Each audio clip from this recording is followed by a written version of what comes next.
aos mais velhos. Essa é uma reflexão às pessoas que já têm um pouco mais de idade e como ficam os sentimentos dessas pessoas mais velhas.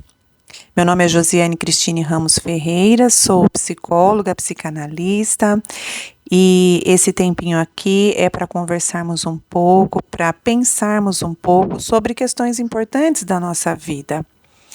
Eu tenho visto, e eu creio que vocês também, que as pessoas de mais idade, elas estão envolvidas em projetos, em movimentos, em comunidades, em igrejas, em atividades de melhor idade e atividades propostas por várias instituições. Mas, mesmo assim, eu vejo que muitas pessoas de uma certa idade ou de mais idade, elas têm alguns conflitos dentro delas e esse é o tema que eu quero conversar aqui com vocês hoje.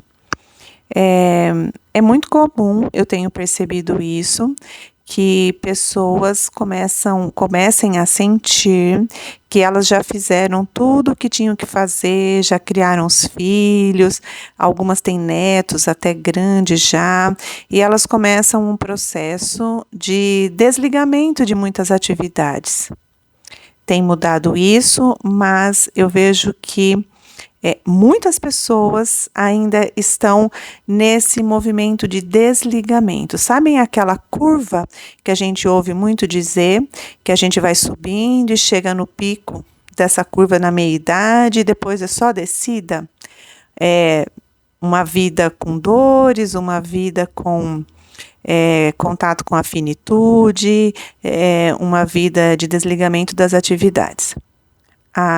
É real que a gente vai envelhecendo e a gente vai lidando com outras questões mesmo. É real.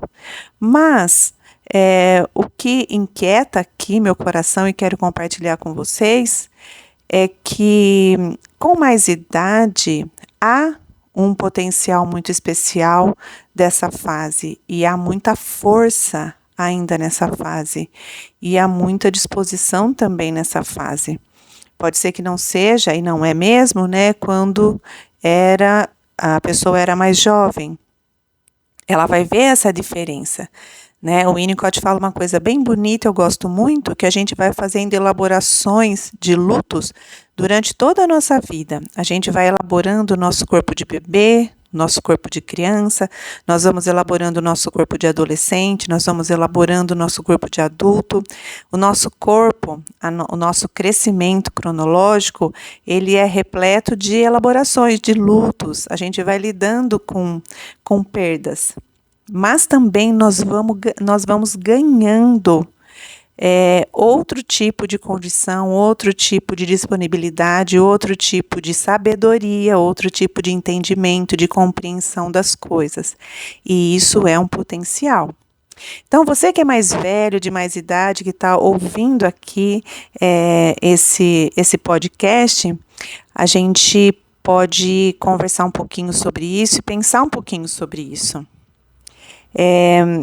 Lembro agora, isso faz parte da história, às vezes eu gosto de pegar alguma coisa, algum tema, algum assunto cristão, mas não para enveredar por esse caminho, mas para trazer essa contribuição, assim como a gente tem contribuição da poesia, assim como a gente tem contribuição da filosofia, assim como a gente tem contribuição de diversas áreas, de diversas formas de viver a vida, a gente pode ter contribuições para ajudar a gente a pensar. E nessa questão que eu quero trazer aqui para vocês, a maioria das pessoas devem saber a história de Moisés. Moisés, que ele foi designado para o povo do Egito. Vocês sabem quantos anos tinha Moisés quando ele foi designado, quando ele iniciou, né, esse projeto na vida dele de pegar todo o povo hebreu para tirar do Egito e levar à terra prometida? Isso está na história. Quantos filmes que a gente já não viu de abrir o Mar Vermelho e tudo mais. Então, uma reflexão. Vocês sabem quantos anos ele tinha? Nos relatos, a gente tem informação que ele tinha 80 anos. Se a gente parar para pensar, um projeto de grande porte desse para uma pessoa que tinha 80 anos. Ele viveu um pouco mais de 100 anos, mas se a gente equiparar de que as pessoas viviam mais antigamente, tem toda uma questão reflexiva nesse sentido, mas ele já tinha uma certa idade. Uma idade já avançada ou mais idade, como a gente queira pensar. Enfim, o que está em foco aqui é que ele se dispôs para um grande projeto e ele se abriu para uma grande conquista na vida dele. E ele realizou grandes coisas na idade que ele tinha. Agora, vamos imaginar que a história de Moisés não seja real, não tenha acontecido.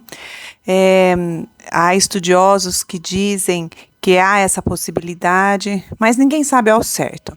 Mas vamos imaginar então que essa história não seja verdadeira, mas ela traz uma mensagem, como os mitos trazem uma mensagem.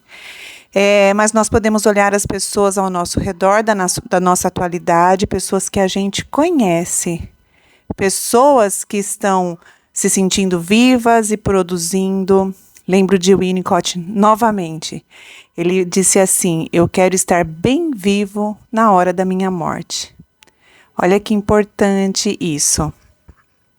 Então você está ouvindo aqui e pode estar pensando: nossa, eu deveria ter feito isso na minha mocidade, eu deveria ter agido assim e tal. Você já parou para pensar se você não está sendo influenciado na sua mente por um pensamento cristalizador, por um pensamento que te engessa, que te enrijece, no sentido de que tudo já passou e não pode ser feito mais nada hoje pela sua idade?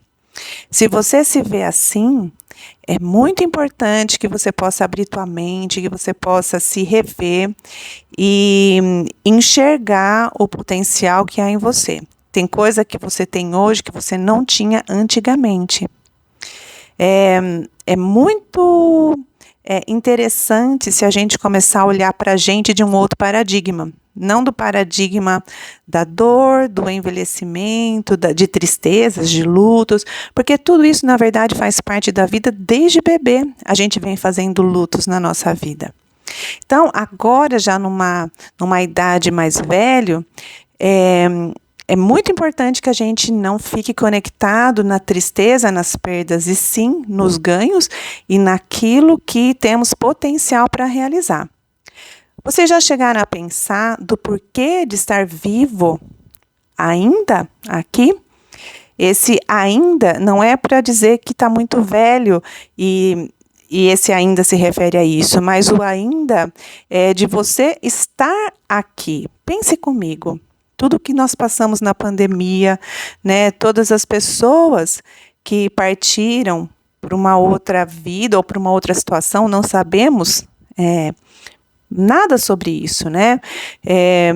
Eu acho que esse é um grande enigma, um grande mistério, mas se pensarmos em nós que estamos aqui, que ficamos, independente da idade que nós temos, é sinal de que todos nós estamos vivos. O Winnicott fala uma coisa linda também, né, sobre a vida. A vida é uma experiência entre o nascimento e a morte. Há uma poetisa também que eu gosto muito, a Lígia.